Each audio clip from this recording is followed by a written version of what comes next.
Historically, when we think about veterans, we most often think about men in combat, but women have been serving in war zones for decades, and even more so in the modern military.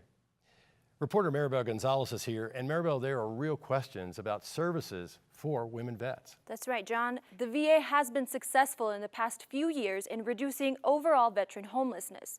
But we found that there's an increasing population of homeless female veterans here in Colorado and across the country. The VA is just now beginning to recognize the need to provide gender-specific services to help women vets. I was a sailor in the Navy and had a bright career and would have never ever envisioned myself homeless. To this day, I still have a difficult time just putting those pieces together and realizing how and why I was here. For many, Cherry Creek State Park is a retreat from city life. But for veteran Leslie Sanchez, this was desperation shelter. I was by myself and alone and frightened at times. It lasted 4 years. And I lived out of my car. Leslie is one of the 628 women veterans in Colorado who are facing homelessness so far this year. Hundreds more are right on the edge, and the numbers are growing. Homeless female veterans face unique challenges. More than a third have experienced military sexual trauma and PTSD, proven risk factors for homelessness. This is the first time I've ever talked with anyone about this. From a shelter for female veterans where she's now living, Leslie blames her hardships on a traumatic event early in her naval career. I was attacked, raped, and impregnated at 19. I didn't cope with all of those traumas in the correct way. I drank. I wanted to forget.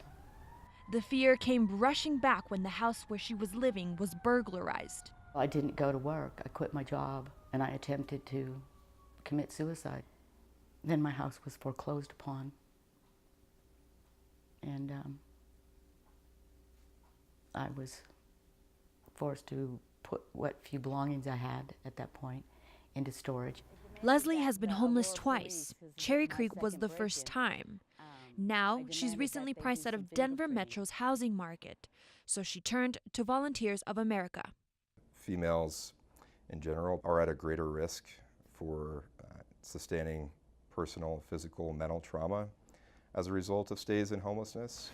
Brenton Hudson leads the Homeless Veterans Program at VOA. It's impossible to know what progress you're making without a good and comprehensive data system that allows you to fundamentally identify what the problem and the need is in the first place. VOA collects data on vets, and lots of it. Are there more female veterans that we're not accounting for? Absolutely, yes.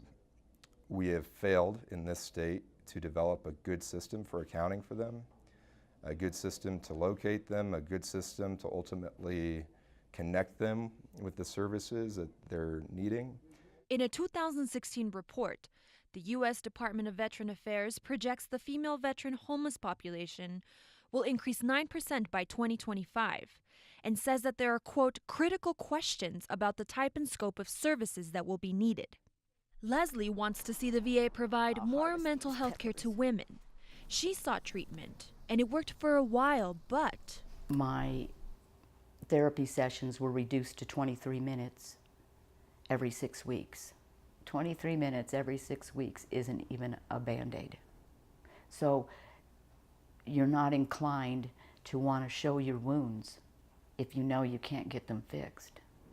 We ask about trauma when we first meet people. It's part of our initial screening. Michelle Lapido leads homelessness initiatives at the VA Eastern Colorado Health System. If you're a woman veteran and you've experienced trauma, certainly you may not want to be around men, and you may not want to be in a facility at all that even has men present. But the challenge is women veterans who are experiencing crisis may not be eligible for housing services under VA policy.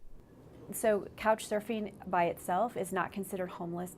Paying for your own hotel when it's sustainable is not considered homeless. And if you're on your last night of funding, then we're looking at another option for you. With the help of the VA, Leslie Sanchez is moving out of the shelter into her own apartment. A lot of these boxes have marks already on them. They've been used over and over in several moves. And I will just be so happy to have them in a place that I can stay for a while. I'll wake up that first morning and with a big smile on my face, thank the Lord that I once again have a place to call my own. VOA runs the only 2 shelters in the state exclusively for women veterans. Even so, combined, they can only house 22 women at any one time. If you'd like more information on veteran services and how to access them, go to our website, rmpbs.org/insight.